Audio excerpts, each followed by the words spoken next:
Vous regardez Grande Analyse, madame, messieurs. Bienvenue dans cette grande tribune, votre grand programme de la FM Télévision qui vous parle l'actualité, qui décortique, mais aussi notamment avec des invités. Nous débattons à bâton rompu, bien sûr que oui. Tout sujet est entré à l'actualité, la politique, le social aussi, l'économie. Bienvenue encore une fois. Aujourd'hui, j'ai le réel plaisir de recevoir pour les comptes de cette grande émission, de ces numéros, Grande Analyse à ma gauche, Fabrice Estache Belanga, cadre du RTD, mais notamment secrétaire en charge de la communication du Rassemblement des démocrates tshisekédistes, RDT en sigle, à qui je vais saluer. Bonjour Estache. Bonjour messieurs les journalistes, je salue également les co-débatteurs et j'en profite également l'occasion de saluer l'ami Bonance Moutoul qui fête son anniversaire, y compris les présidents Nixon et les autres camarades tels que Cyprien que je salue dans votre émission. Déjà d'entrée de jeu, aussi heureux anniversaire à vous. À ma droite, j'ai Joël Ibilaba qui est le fondateur, bien sûr que oui, de la fondation Joël Ibilaba, mais aussi acteur politique à qui je vais saluer. Bonjour monsieur Joël. Bonjour monsieur Elvis, je dis également bonjour à tous les téléspectateurs qui nous regardent en ce moment. Et puis bonjour à mon co-débatteur qui est en face de moi. Merci. On y va, merci beaucoup. Avec le même plaisir aujourd'hui, comme ça fait toujours rage. Le jeu de la francophonie, c'est aussi l'actualité, mais notamment les enjeux de l'heure.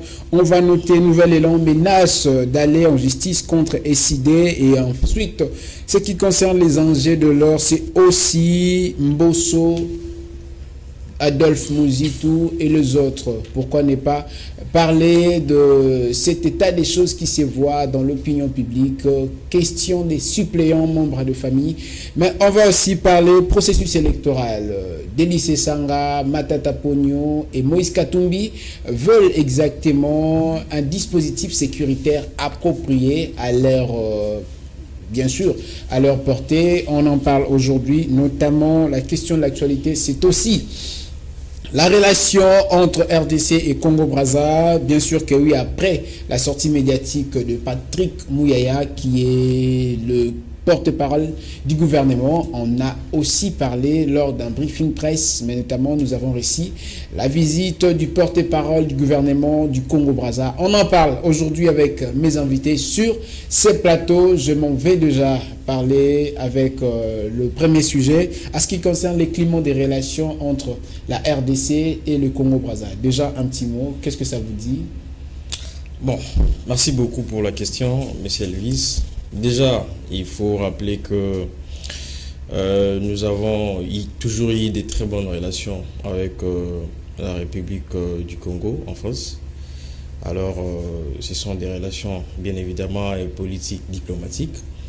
Alors, ce qui concerne la souveraineté de chacun de nos États, il faut noter parce que je vis la rencontre qui avait lieu à Kigali entre le président Sassou et bien évidemment notre agresseur Paul Kagame, a suscité beaucoup de polémiques justement en ce qui concerne nos relations entre la RDC et les Congo-Brazza. Donc ce qu'il faut rappeler, déjà le Congo d'en face, c'est un État souverain, c'est un État qui peut toutefois avoir des partenariats avec d'autres États, ce qui est tout à fait normal. Aujourd'hui, on ne peut pas, n'est-ce pas, empêcher le Congo-Brazza d'avoir des relations avec n'importe quel État. C'est un État souverain, donc en vertu de ces principes-là ou de cette souveraineté, il faut rappeler que cet État, bien évidemment, a une sorte de plénitude, n'est-ce pas, de pouvoir avoir des partenariats avec d'autres États. En tout cas, personnellement, je ne vois pas le problème. Hein. Je ne vois pas le problème parce qu'aujourd'hui, si nous parlons des relations entre la RDC et les Congo-Brazza, c'est justement parce que nous avons vu le président Denis Sassou Nguesso, n'est-ce pas, aux côtés des... Être couronné par l'agresseur en ligne de la RDC. Voilà, comme je l'ai dit souvent, les Congo-Brazza, comme un État souverain, a sa plénitude, bien évidemment, de pouvoir avoir des partenariats. Mais ce n'est pas une façon de l'État. trahir nos relations bilatérales. Non, non, non, non. Aujourd'hui, on ne peut pas empêcher, n'est-ce pas, Denis Sassou Nguesso, bien évidemment, lorsqu'il contracte ses partenariats, c'est à l'intérêt tout d'abord de sa population, de son peuple. Donc aujourd'hui, nous, parce que nous avons le problème avec le Rwanda, on ne peut pas empêcher Denis Sassou Nguesso, n'est-ce pas, d'évacuer ou soit d'avoir des partenariats avec n'importe quel autre État. Puisque vous parlez de la souveraineté, est-ce que à ces noms même de la souveraineté, il est possible de manger avec l'ennemi de son ami parce qu'on doit garder ou encore on doit essentiellement exprimer notre souveraineté librement? Bon, vous savez, il y a à boire et à manger s'il faut aborder cette question. Parce que il faut ici dire que, soit rappeler que c'est vrai, nous avons des problèmes avec le Rwanda. C'est vrai, nous avons décrié dans toutes les tribunes, n'est-ce pas, au niveau international, que nous sommes agressés par le Rwanda. Alors, aujourd'hui, cette question doit d'abord être résolue au niveau interne et après, nous verrons justement au niveau international quels sont les apports de chacun des États avec qui nous traitons avec qui nous avons des bonnes relations, comment ces États vont nous accompagner. Mais la question, justement, d'interdire ou soit d'empêcher d'autres États d'avoir des partenariats ou soit, je ne sais pas, signer les accords avec les Rwandais, je pense que ça, c'est substituer, n'est-ce pas, à la place de ces États-là. Ces États sont souverains. Aujourd'hui, certes, nous avons un problème, nous avons un conflit, nous sommes agressés par le Rwanda. Alors, c'est d'abord notre gouvernement, c'est d'abord notre politique au niveau interne. Comment est-ce qu'on essaie de résoudre cette question? Comment est-ce qu'on essaie de résoudre ces problèmes? Et après, nous verrons bien sûr l'apport des États qui veulent bien évidemment nous accompagner pour lutter contre ces agressions. Et après, nous verrons comment ces États vont nous accompagner. Et nous avons vu les accords qui ont été signés avec l'Ouganda et d'autres pays, les Kenyans en Angola.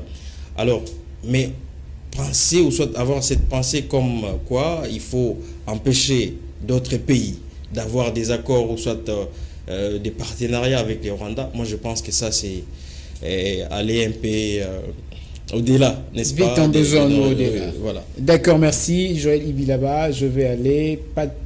Eustache Belanga, vous avez aussi notamment suivi cette question. D'ailleurs, vous étiez l'invité du journal pour le compte de cette grande question. Nous en avons débattu et vous avez donné de lignes maîtresses. Peut-être qu'il faut aussi éclairer l'opinion et la lanterne. Qu'est-ce que vous pouviez dire par rapport à ces sujets? Par rapport à ces sujets, je soutiens d'abord les co-débatteurs, mais je dirais ceci. Vous savez, on a un problème avec les Rwandais. C'est un pays voisin parmi les 9 pays. Et aujourd'hui, les problèmes que nous avons à travers la République démocratique du Congo, nous sommes agressés par les Rwandais. Et vu que les Rwandais nous agressent, et un pays frère comme le Congo-Brazzaville, malgré sa souveraineté, vous savez aujourd'hui, lorsque vous avez un problème, et par exemple, vous vous êtes battu avec moi, et le frère qui vous amène à la même parcelle que moi, je suis colocataire, les frères vous amènent là-bas, et vous également, vous allez devenir un colocataire. C'est pour exposer son ami à la merci du danger, c'est un peu ça. Je me sentirais un peu aisé, je me dirais, mais comment expliquer le frère peut m'apporter l'agresseur qui m'a agressé, disons, peut-être il m'a agressé. Mais le Congo-Brazza n'a pas amené le Rwanda à son sol. Non, je reviens. Le Congo-Brazza a signé les accords avec les Rwandais. Notre pays, la République démocratique du Congo, n'a pas de problème avec les Rwandais. Et aujourd'hui... Non, le Rwanda, le Congo... n'a pas de problème avec le Congo-Brazza. Okay. Mais avec les Rwandais, on a un problème. Et les problèmes qui se trouvent au Rwanda, nous avons différentes sortes de guerres. On a des guerres civiles, on a des guerres médiatiques, on a des guerres. Mais aujourd'hui, les Rwandais n'ont que le problème de la guerre d'occupation avec l'Est de la République démocratique du Congo. Est-ce qu'on peut se dire, soit on peut se demander aujourd'hui, les Rwandais qui vont en Afrique, disons, les Rwandais viennent au Congo-Brazzaville, ils viennent avec l'occupation, il va demander dans les 11 000 hectares. Soi-disant, ils vont cultiver et tout consort. Les Rwandais vont en RCA, il va toujours demander la question d'occupation des terres. Les Rwandais vont en face de la République démocratique du Congo, précisément vers l'Ouganda, Maluku et tout consort. Il n'y a que des guerres d'occupation. Mais qu'est-ce que cherchent les Rwandais? Et aujourd'hui, les mêmes problèmes que nous traversons au Congo, c'est le même problème qui peut également venir demain au Rwanda. Parce que les Congo-Brazzaville a accepté de donner les 11 000 hectares aux Rwandais. Est-ce que le problème n'est pas le nôtre? On veut justement voir le problème en face, on veut justement jeter l'opprobre sur toute personne, aussi longtemps que les problèmes seraient aussi, comme Joël a dit, un problème à la base que nous devrions essentiellement soigner avec notre politique et notre relation. Mais écoutez, est-ce que vous pouvez vous dire aujourd'hui, les Rwandais n'ont que les problèmes d'occupation? Les Rwandais viennent en République démocratique du Congo, précisément vers Kingankati et tout consort. Il n'a qu'un problème d'occupation. Il a les éleveurs. Les Rwandais vont au Congo d'en face. Il achète 11 000, dans les 11 000 hectares. Il a toujours les problèmes d'éleveurs. Les Rwandais vont, c'est-à-dire les Rwandais vont marcher en Afrique. Il n'y aura que des problèmes d'occupation. Mais les problèmes au Congo aujourd'hui, le Congo est envié, quel que soit par les Occidentaux, quel que soit par les Rwandais. Je vais vous retenir un moment pour demander si la régie est prête de nous balancer cet élément pour justement que vous fassiez de commentaires à ces sujets. Je ne sais pas si la régie parle le même langage avec moi pour nous balancer l'élément du briefing presse de Patrick Mouyaya pour que nous ayons essentiellement l'éclairage par rapport à ces sujets, de nos relations entre le Congo-Brazza et le Congo-Kinshasa. Après, on pourra revenir juste après pour le débat et pour plus d'analyses. Nous sommes dans un cadre démocratique où les citoyens ont le droit de s'exprimer sur la situation générale du pays, y compris dans ce qui se passe dans la sous-région. Deuxièmement, et ce qui n'est pas acceptable, ça vaut pour vous et ça vaut pour tout le monde.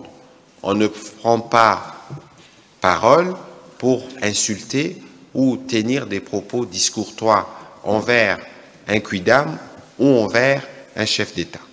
Je pense que nous avons eu l'occasion, au terme de la réunion entre les deux premiers ministres, de parler principalement des sujets qui nous intéressent les deux pays. L'énergie, le bassin forestier, on parle de projet Pont-Route-Rail. Mais ce qu'il faut que les Congolais retiennent, c'est que nous, République démocratique du Congo, nous sommes le plus grand pays de la région. Nous avons 9 pays voisins et ces 9 pays voisins sont tributaires de nous. Et vous savez que dans les rapports entre États, il n'y a que des intérêts, il n'y a pas d'amitié. Ce que nous faisons sous la conduite du président de la République, c'est justement de reconstruire notre appareil diplomatique. C'est peut-être pas le cadre de vous faire le chapelet de tout ce qui a été fait, mais même la tenue de ces Jeux, je ne voudrais pas revenir sur les détails de ceux qui l'ont combattu, est la preuve que diplomatiquement, la République démocratique du Congo a repris sa place. Autant dans les leaderships sur les questions climatiques, nous parlons des pays solutions, la République démocratique du Congo est à sa place. Et ceci, ça sera dans tous les domaines, y compris militaires. Vous avez suivi avec moi Fabrice Estache-Belanga un mot par rapport à ce que vient de dire le porte-parole du gouvernement congolais. Voilà, nous l'avons suivi. Vous voyez, les porte-paroles de notre gouvernement, soit de la République démocratique du Congo, l'a dit clair. La question aujourd'hui avec les Rwandais, on n'a que 2 guerres. Et dans l'ensemble, excepté la guerre médiatique et les autres guerres, on n'a que 2 guerres qui nous affrontent avec les Rwandais. On a la guerre d'occupation et on a encore la guerre des successions. Aujourd'hui, les Rwandais ne savent qu'occuper de terres par-ci, par-là. Et demain ou les lendemain, ça va nous créer des problèmes. Et la guerre des successions que nous avons, c'est quoi? Pensez-vous, quand vous tuez un nationaliste, par exemple, comme l'ancien président Mosé Laurent Désiré Kabila, lorsqu'on l'avait tué, il pensait qu'avoir tué tous les nationalistes. Pourquoi on arrive là? Parce que la question peut-être remonte à ce qui concerne la décoration du président Sassou Nguesso par le président Paul Kagame. C'est peut-être ça le gros de problème. Voilà, c'est là où je vous dis, c'est là où j'ai dit, même au téléspectateurs, l'occupation des terres. On a que la guerre d'occupation et la guerre de sécession. Parce qu'aujourd'hui, qui a occupé quoi dans la terre des les Rwandais occupent nos terres. Les Rwandais achètent de terres par-ci, par-là, dans des pays frontaliers à la République démocratique du Congo, y compris lui-même. Mais aujourd'hui, les Rwandais nous créent des problèmes. Les Rwandais créent que des problèmes. Mais la guerre de sécession, beaucoup pensaient même, quels que soient les assassins à conscience tranquille, que moi j'appelle souvent, ils pensaient que non, le président Félix Tshisekedi Tshilombo, il sera normalement manipulable. Mais aujourd'hui, il se retrouve en face des nationalistes. Mais vous regrettez. Mais moi, je ne regrette pas. Vous vous plaignez. Pourquoi alors se plaindre d'autant plus non, que chaque pays, Patrick Mouya l'a dit, est libre de choisir. Et aussi, Joël l'a dit. Ça, c'est la question diplomatique. Vous savez, en diplomatie, il n'y a que les intérêts. Les États collaborent. En politique également, il faut avoir les intérêts. S'il n'y a pas les intérêts, je ne viendrai pas. C'est pour question d'intérêt que la RDC regrette avoir comme si perdu les relations avec le Congo-Brazzaville. Non, non. Je n'interdis pas les relations du Congo-Brazzaville et les Rwandais. Mais les dangers, c'est quoi? Quand le Congo-Brazzaville va à l'au-delà, c'est-à-dire le Congo-Brazzaville va au pays qui nous agresse. Et si demain ça barde, est-ce que vous êtes sûr que non, on aura normalement confiance au Congo-Brazzaville? Même si on n'a pas de problème. Je vous ai donné un exemple là. Lorsque vous venez m'agresser et notre bailleur vous amène encore à la même parcelle que moi je suis, est-ce que moi je me trouverai en paix? Je dirais, mais non, c'est un danger, il y a un danger. Et aujourd'hui, les cas, c'est avec le Congo-Brazzaville. Nous, on n'a pas de problème avec les Congolais du Congo-Brazzaville, on n'a pas de problème avec le président Sassou Nguesso. Mais les dangers, c'est quoi? Lorsque le Congo-Brazzaville engage, quelle que soit sa souveraineté, ça, je ne vais pas trop marteler, quelle que soit la souveraineté du Congo-Brazzaville, mais lorsque lui a entretenu des bonnes relations avec le pays qui nous agresse, et il donne encore au pays les 11 000 hectares pour venir, entre guillemets, faire l'élevage. Moi, je trouve qu'il y a un danger, parce qu'au Congo, si nous avons des guerres à l'est de la République démocratique du Congo, pardon, vous parlez mais il a donné, le Congo-Brazzaville a donné les 11 000 hectares aux Rwandais. Mais je ne les savais pas. Vous parlez de la terre, vous parlez de la terre pour l'exploitation agricole à Maluku. Mais je vous dis, il n'y a pas que d'exploitation entre guillemets. Il y aura eux. Mais oui, moi je vous dis. Mais à quoi ça peut inquiéter la RDC? Aujourd'hui, des relations entre eux. À l'est de la République démocratique du Congo, il y a des éleveurs. Mais aujourd'hui, les éleveurs se transforment en militaires. Ils sont des paramilitaires. Ils sont des criminels. Et aujourd'hui, la question, il y a un danger. Lorsque ces gens-là viennent au Congo-Brazzaville, peu importe leur souveraineté, nous sommes trop regardants. Parce que j'ai suivi le ministre, les porte-parole du gouvernement qui l'a dit. Oui, le Congo-Brazzaville a sa souveraineté et on ne refuse pas. Moi également, je défends la souveraineté de notre pays. Nous avons que la guerre d'occupation et la guerre de succession. Aujourd'hui, les Rwandais occupent plus de terres pour savoir comment attaquer. Mais demain, ils vont regretter parce que la République démocratique du Congo est en train de se préparer petit à petit. Et lorsqu'il y aura un front, ça serait grave. Donc il n'y a aucun problème entre la République du Congo d'en face et la République démocratique du Congo. Non, on n'a pas de problème.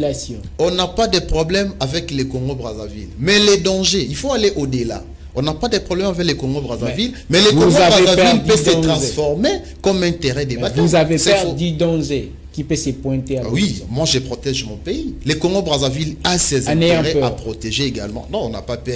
On n'a pas peur parce que les Rwandais n'ont pas commencé à agresser la République démocratique du Congo aujourd'hui. Mais la République démocratique du Congo ne sait pas s'en sortir. Là, on va revenir après. Mais vous savez, les Rwandais sont beaucoup plus protégés par les assassins à conscience tranquille. On va revenir. Merci beaucoup. Il n'y a pas que les Rwandais. Merci beaucoup, Fabrice Estache Belanga. C'est très clair.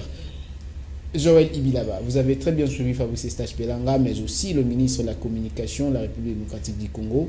Est-ce que ça vous dit, à l'organisation des sujets de la francophonie, l'absence remarquable du président d'en face, malgré cette souveraineté que vous vantez mieux pour le Congo-Brazza, cela ne pouvait pas aussi être un fil d'Ariane pour faire comprendre qu'il y a un problème entre la RDC et le Congo-Brazza? juste en face. On peut faire une minute ou encore quelques minutes pour arriver et visiter ce qui se passe au Congo en guise d'échange, comme puisque nous prenons l'échange culturel dans les Jeux de la francophonie. Pourquoi est-ce qu'il n'est pas venu? Bon, il faut déjà, comme le disait le porte-parole du gouvernement, M. Patrick Mouyaya, il faut noter, il faut vraiment insister là-dessus qu'entre les États, il n'y a que des intérêts, il n'y a pas d'amitié. Aujourd'hui, l'absence remarquable, s'il faut peser bien le mot, du président Denis Sassou Nguesso au Jeu de la francophonie peut susciter beaucoup de débats en tout cas, parce que nous savions très bien les relations qu'entretiennent les deux nations. Les deux nations, surtout les deux présidents, parce que nous avons vu combien de fois le président traversait et vice-versa avec son homologue.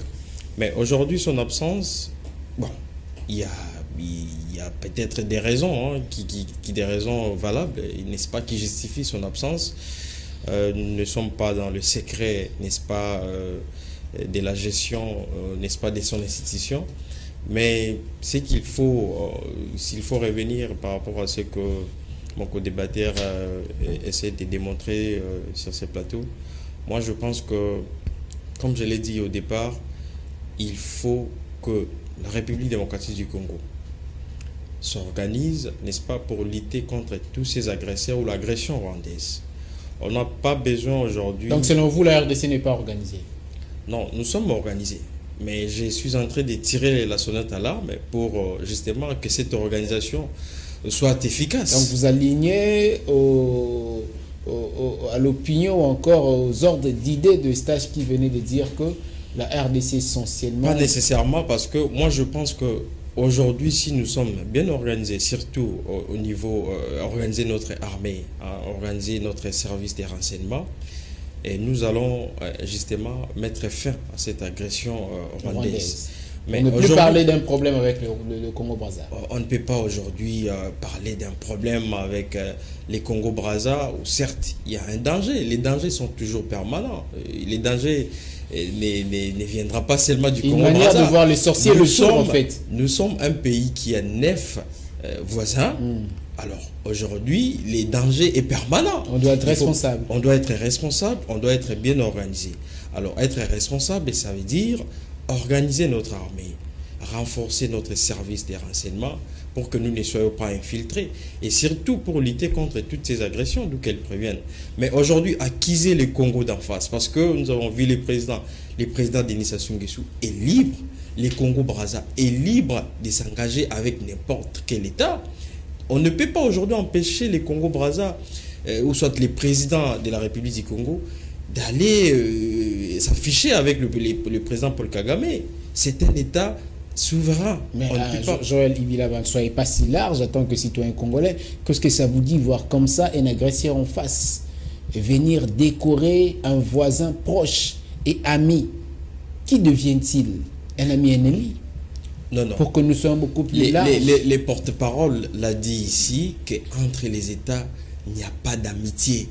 Aujourd'hui, il n'y a que des intérêts. Merci. Ce qu'on peut comprendre est que le Rwanda a suivi ses intérêts entre les relations avec le Congo-Brazza. Effectivement, ce qui est tout à fait normal en droit international.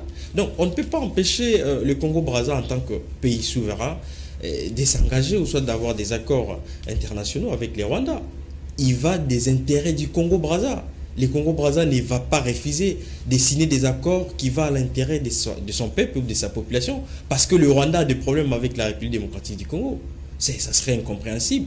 Donc aujourd'hui, en tant que pays souverain, comme nous le sommes bien évidemment, il faut organiser notre armée, il faut organiser nos services des renseignements, organiser notre service, donc tous les services en fait au sein de notre État pour lutter ou soit prévenir toutes ces agressions d'où qu'elles proviennent. Et pour lutter, oui. Mais pour l'absence, voilà, je vais citer par là du président Denis Sassou Nguesso, oui, ça nous laisse quand même de la salive, parce que nous savions très bien les relations qu'entretiennent les deux États, son absence et spécificité.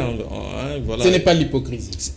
Ce n'est pas l'hypocrisie. Merci beaucoup. C'était Joël Ibilaba, mais notamment nous allons changer des camps, nous allons changer de cap, mais notamment aussi le sujet à présent, ce sont le sujet de la francophonie qui préoccupe le plateau et les invités. À présent, nous allons prendre un élément pour justement revenir et débattre sur cette question de l'organisation des 9e Jeux de la francophonie. Je rappelle que la RDC a perdu face au Madagascar. C'était à l'occasion du match qui a opposé le joueur basketteuse, bien sûr, de la RDC face aux Malgaches. On revient tout juste après pour plus de discussions et plus d'analyses.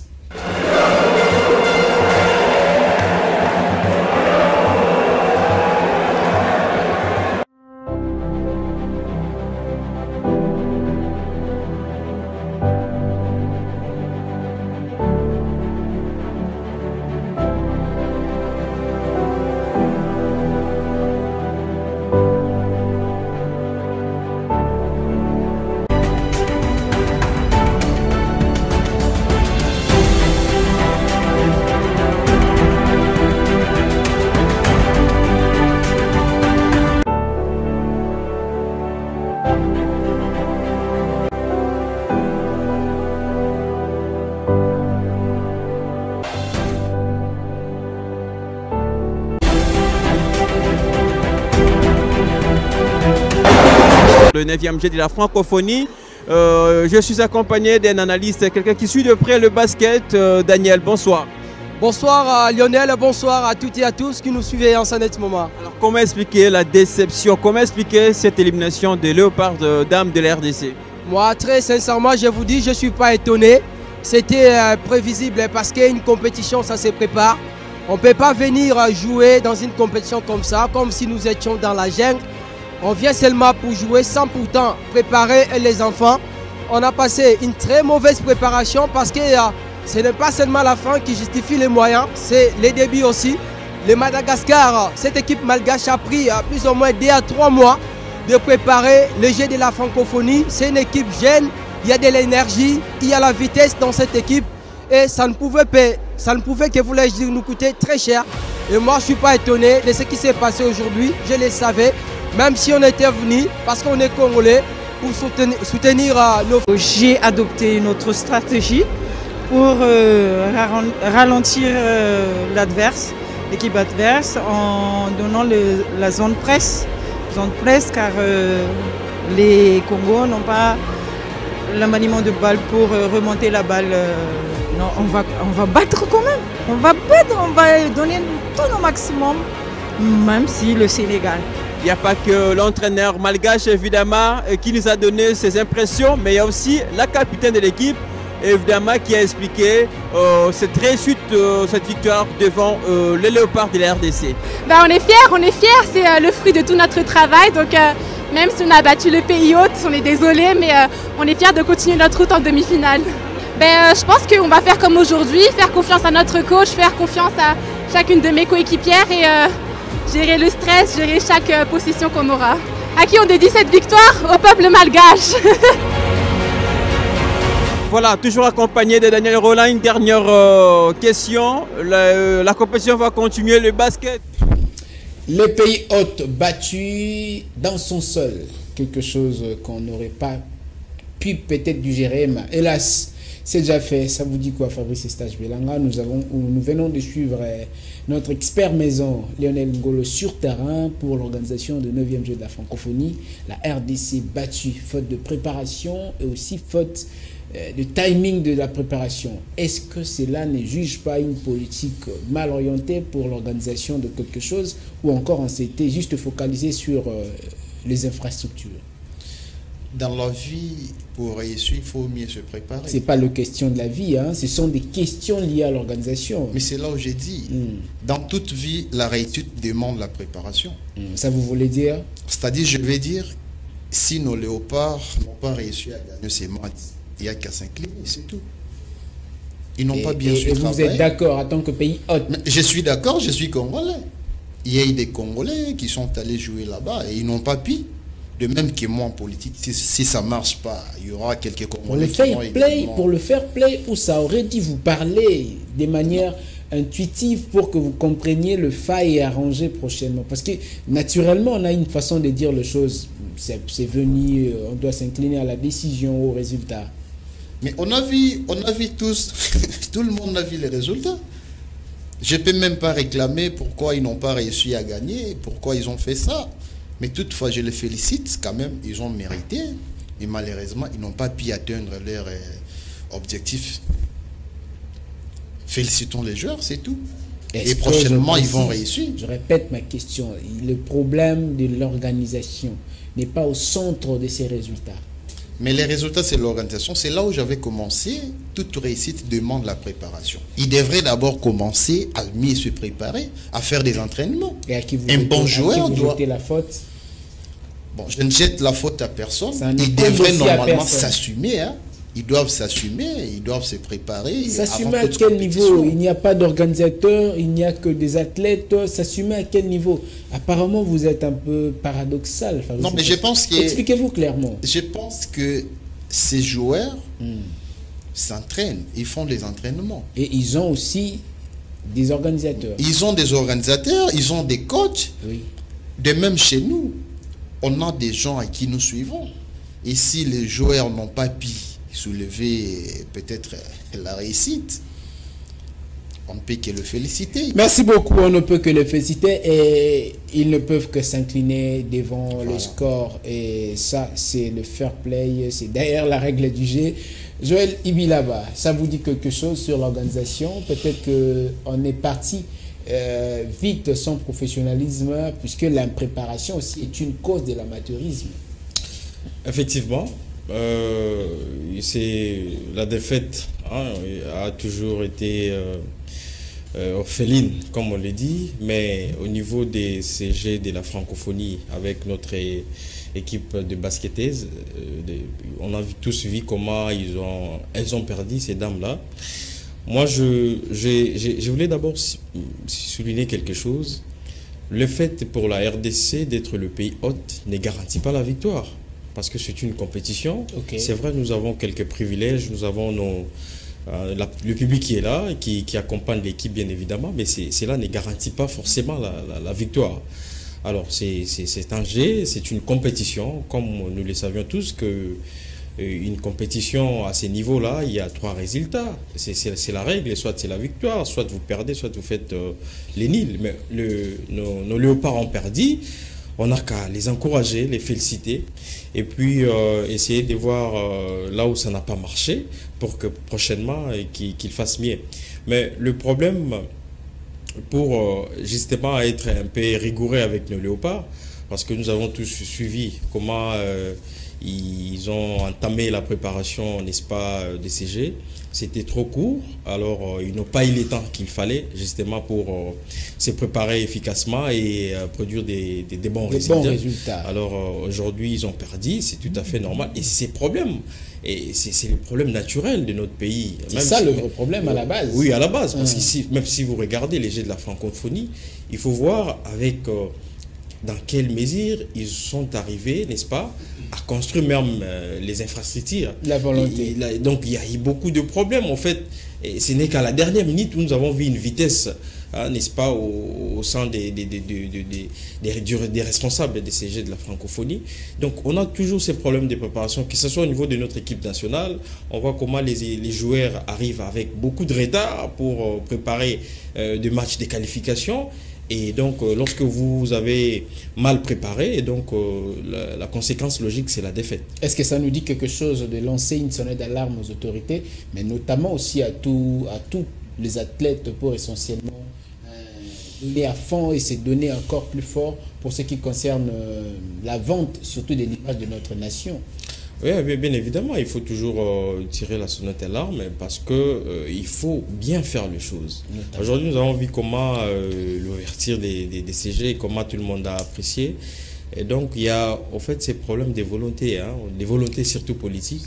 Lorsque nous avons cette volonté de bien faire les choses, je pense que nous avons des talents dans notre pays, et que ce soit dans tous les domaines. Vous êtes candidat?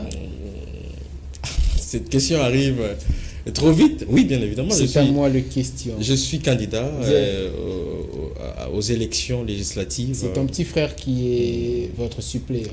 Non, pas du tout. C'est un collaborateur avec qui nous avons travaillé et puis qui a de l'ancrage, qui est mon suppléant. Je renvoie cette question à Fabrice Eustache Pelanga. La question majeure, Mbosso, Muzito Sesanga et Colette Chomba, la famille d'abord. Vous êtes aussi candidat, mais pourquoi est-ce que cette histoire doit aussi nécessairement rester comme une coutume dans le chef des politiques congolaises, pardon, des politiques congolais bien sûr. Il faut justement, quand je postule, quand je suis candidat, un membre des familles doit aussi être mon suppléant. C'est la chose qui revient avec Mbosso, Muzito Sesanga, Colette Chomba et j'en passe. Quant à moi, ce ne sont pas les exemplaires. Parce que moi-même également... Et c'est vous qui êtes exemplaire. Oui, je suis candidat délimité. Mais c'est votre cousin qui est votre suppléant. Non, je vais le dire et je prends même les téléspectateurs. Soit un membre choisi par le parti. Non. Chez nous, il n'y a pas cette histoire d'un membre choisi par les partis. D'ailleurs, le premier suppléant chez moi, c'est Maître Joseph Moukendi, qui est du Kasaï. Moi-même qui suis le candidat, je suis de l'Équateur. Et le deuxième suppléant que j'ai, c'est Gauthier Bokwam, qui est du Maïndomé. C'est-à-dire, je n'ai pas vu l'intérêt de voir ma petite sœur, de prendre mes cousins ou mes cousines et de les placer là-bas. Moi, je fais la politique seule. Je ne le fais pas avec quelques membres de famille. Mais aujourd'hui, la question de voir les gens que vous nous avez cités là, placer leurs enfants, leurs cousins et cousines à la suppléance de leur mandature, ça serait vraiment très désolant. Je suis très désolé. Nous sommes à la route, une histoire qui se répète depuis la nuit des temps. Est-ce que vous pouviez essentiellement faire changer la donne, puisque apparemment c'est la coutume que nous nous sommes habitués, un candidat qui doit essentiellement avoir un suppléant ou une suppléante membre de famille, pour laisser quoi comme héritage? Nous allons battre campagne contre ces genres de candidats. Ce ne sont pas des exemplaires. Lorsque vous êtes candidat seul et vous prenez votre fillette, vous le placez là-bas. Et dans votre parti politique, vous avez combien de membres? Vous avez combien de membres? Et pourquoi pas placer les autres membres? Et vous allez placer juste votre femme, votre enfant, votre cousin, votre cousine. Tandis qu'il y a d'autres membres qui sont là. Vraiment, cette question, c'est la question à laquelle je me suis toujours bâti. J'aime pas la politique de ces gens parce que ces gens-là ne sont plus des exemplaires. D'ailleurs, à mon avis, je demanderai à la population congolaise de les sanctionner. Qu'il ne faut même pas les voter. Parce que la population ne verra même pas leur travail. Il n'y aura pas les fruits à l'Assemblée nationale ni à l'Assemblée provinciale qu'ils vont peut-être être candidats soit en ligne. Qu'on les déclasse tout simplement. Mais vous vous attaquez contre vos coéquipiers, si je le dirais ainsi, ils sont des lions sacrés. À l'union sacrée, il n'y a pas que des crèmes. Moi, je suis de l'union sacrée, mais je ne soutiens pas. C'est ma position. D'ailleurs, à notre parti, il n'y a pas cette question. S'il y en a même, je vais écrire et je vais demander qu'on la lève. Moi-même, je suis candidat, je suis de l'Équateur, mais des suppléants ne sont pas de ma province. Ce n'est pas vous qui aviez choisi, il faut être aussi véridique. Je demanderai à la population s'il faudrait... Mais ce n'est pas vous qui aviez choisi d'avoir ces suppléants d'autres provinces. Mais attendez, ce sont mes proches collaborateurs. Gauthier Bokwango, c'est un proche collaborateur. Avec qui vous vous connaissez mieux. Mais il n'est pas de ma province, je l'ai dit ici. Vous vous connaissez mieux. Oui, je le connais mieux. J'ai des relations très proches. J'ai des relations avec lui, je travaille avec lui dans les partis, mais il n'est pas de ma province. Il n'est ni de ma famille politique. Non, il est de ma famille politique, mais il n'est pas de ma famille. Cette histoire restreinte, quelle que soit ma famille élargie. Si on pense bien... Mais je lui ai placé, je lui ai donné la confiance. Vous n'avez pas fait une approche par compétence, mais par relation. Non, je l'ai fait par compétence. Gauthier Bokwango, c'est un communicateur du parti. C'est un jeune que je soutiens également. Maître Joseph Moukendi, c'est un avocat, un communicateur du parti. C'est un jeune que je travaille avec. Il n'y a pas eu question d'amitié. À la politique, il n'y a pas d'amitié. Il n'y a que les intérêts. Quand je n'ai pas d'intérêt avec l'ami, Pourquoi condamner ceux qui choisissent leurs membres des familles? Non, je les condamne, je les C'est aussi condamne. question d'intérêt. Peut-être que vous irez mal. Vous allez contraindre le démarche dans lesquelles il pense faire son mandat et qu'il peut y avoir aussi quelque quoi qu'avec qui que ce soit pour choisir n'importe qui. Mais je l'ai dit ici, si demain je me comportais mal tout en étant député provincial de ville de Kinshasa, mais le parti a l'obligation de remplacer Maître Joseph Mukindi, qui n'a même pas de relation avec moi. Il est juste le suppléant. Merci. Mais les autres là, qui gardent juste leurs enfants, leurs femmes, que la population congolaise n'ose même pas les voter, tel que Mbosso, tel que vous avez cité. Là, s'il a mis son enfant, laissez-moi mettre un je point. demanderai à la population de ne pas le Je voter. mets un point avec cette question. Vous avez une idée à ajouter par rapport aux relations qu'entretiennent la RDC et le Congo-Brazza, surtout avec l'absence de Denis Sassou Nguesso au jeu de la francophonie. Vous avez 30 secondes, s'il vous plaît. Par rapport à cette question, l'absence très remarquable du président d'en face, qui est le Denis Sassou Nguesso. Bon, je crois bien, pendant que nous avons lancé la francophonie à l'ouverture, le président Denis Sassou Nguesso s'est trouvé déjà au sommet Afrique-Russie. Je ne vois pas un problème parce que notre propre président de la République n'a pas également abandonné la France. Parce que vous savez, la francophonie, c'est l'œuvre de la France. Et aujourd'hui, il y a d'autres Congolais, il y a d'autres même occidentaux qui se disent que non, les présidents Tshisekedi les a abandonnés. Non. Le président de la République n'a pas abandonné la France parce qu'aujourd'hui, la francophonie, c'est l'œuvre de la France. Mais vous n'avez pas vu le président français ici.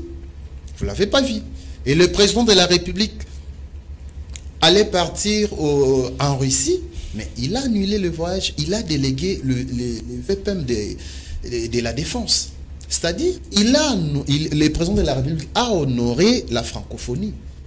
C'est l'œuvre de la France que le président de la République a honoré, mais il n'a pas abandonné la Russie parce qu'il a délégué. C'est de la même chose que le président Sassou Nguesso n'a pas également abandonné la République démocratique du Congo à l'événement de la francophonie, mais il a préféré... Merci beaucoup, Fabrice Estachelanga. Au sommet russe-Afrique. Ce n'est pas un problème. C'est bien, merci. Joël Ibilaba, qui êtes-vous, nouvelle génération, dans la politique congolaise pour changer le paradigme? Cette perception de voir les choses, membre de famille égale 2 suppléants pour mon mandat. Qui êtes-vous? Je suis un Congolais d'épices, comme vous d'ailleurs, mais un Congolais qui réfléchit Congo, qui pense d'abord au bien communautaire, soit au bien de la République, qui n'a pas besoin, n'est-ce pas, d'arriver en politique pour s'enrichir et servir sa famille, mais pour servir, n'est-ce pas, le peuple, pour servir la nation. Parce que, vous savez, la République démocratique du Congo nous a beaucoup donné. Alors c'est maintenant à nous, n'est-ce pas, de rendre l'ascenseur à ces grands pays qui est la RDC. Vous savez, c'est... J'étais le pire sur Mbosso.